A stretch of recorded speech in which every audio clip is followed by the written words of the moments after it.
ଭାରତ ସରକାର ଦେଶର ନାଗରିକଙ୍କ ପାଇଁ ଅନେକ ଯୋଜନା ଜାରି ରଖିଛନ୍ତି। ଦେଶର ଅନେକ ଲୋକ ସରକାରୀ ଯୋଜନା ସୁବିଧା ପାଆନ୍ତି, ଯେଉଁଥିରେ ମୁଖ୍ୟତଃ ଗରିବ ଅଭାବୀ ଲୋକ ଅନ୍ତର୍ଭୁକ୍ତ। ଜାତୀୟ ଖାଦ୍ୟ ସୁରକ୍ଷା ଯୋଜନା ଅନ୍ତର୍ଗତ ଭାରତ ସରକାର ଏହି ଗରିବ ଅଭାବୀ ଲୋକଙ୍କୁ ଅତି କମ୍ ଦରରେ ରାସନ ଯୋଗାଇଥାନ୍ତି। ସରକାରଙ୍କ ସ୍ୱଳ୍ପ ମୂଲ୍ୟର ରାସନ ଯୋଜନାର ଫାଇଦା ନେବାକୁ ଲୋକଙ୍କ ପାଖରେ ଏକ ରାସନ କାର୍ଡ଼ ରହିବା ଆବଶ୍ୟକ। କିନ୍ତୁ ରାସନ କାର୍ଡ଼ଧାରୀଙ୍କ ପାଇଁ ସରକାର ନୂତନ ନିର୍ଦ୍ଦେଶନାମା ଜାରି କରିଛନ୍ତି।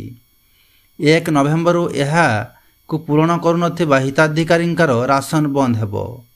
ଜାତୀୟ ଖାଦ୍ୟ ସୁରକ୍ଷା ଯୋଜନା ଅଧୀନରେ ସମସ୍ତ ରାସନ କାର୍ଡ଼ଧାରୀଙ୍କ ପାଇଁ EKYC କରିବା ଆବଶ୍ୟକ।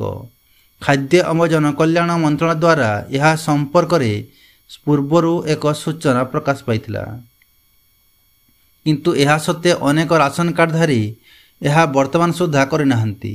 ଯେଉଁମାନେ EKYC ପ୍ରକ୍ରିୟା ସମାପ୍ତ କରିନାହାନ୍ତି ସେମାନଙ୍କ ରାସନ ବନ୍ଦ ହେବ।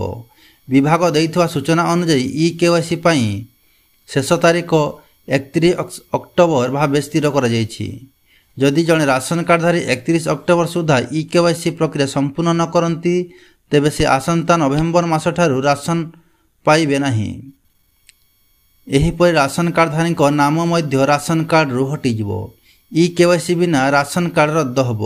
ଏହାପରେ ଏହିସବୁ ଲୋକମାନେ ରାସନ ଯୋଜନାର ଲାଭ ପାଇପାରିବେ ନାହିଁ। ରାସନ କାର୍ଡ଼ EKYC ବିଷୟରେ ଲୋକଙ୍କ ମନରେ ଅନେକ ପ୍ରଶ୍ନ ଆସୁଅଛି।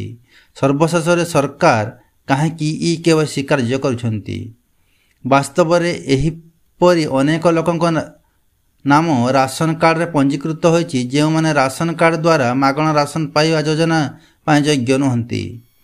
ସେମାନଙ୍କ ମଧ୍ୟରେ ଅନେକ ଲୋକ ଅଛନ୍ତି ଯେଉଁମାନେ ଦୁନିଆରେ ଆଉ ନାହାନ୍ତି, ଯେଉଁମାନଙ୍କର ମୃତ୍ୟୁ ଘଟି ସାରିଛି, କିନ୍ତୁ ସେମାନଙ୍କ ନାମ ଏପର୍ଯ୍ୟନ୍ତ ରାସନ କାର୍ଡ଼ରୁ ହଟିନାହିଁ। ବର୍ତ୍ତମାନ ସମସ୍ତ ରାସନ କାର୍ଡ଼ଧାରୀଙ୍କୁ ନିଜ ପରିବାର ସଦସ୍ୟଙ୍କ EKYC ପ୍ରକ୍ରିୟା ସମ୍ପୂର୍ଣ୍ଣ କରିବାକୁ ପଡ଼ିବ।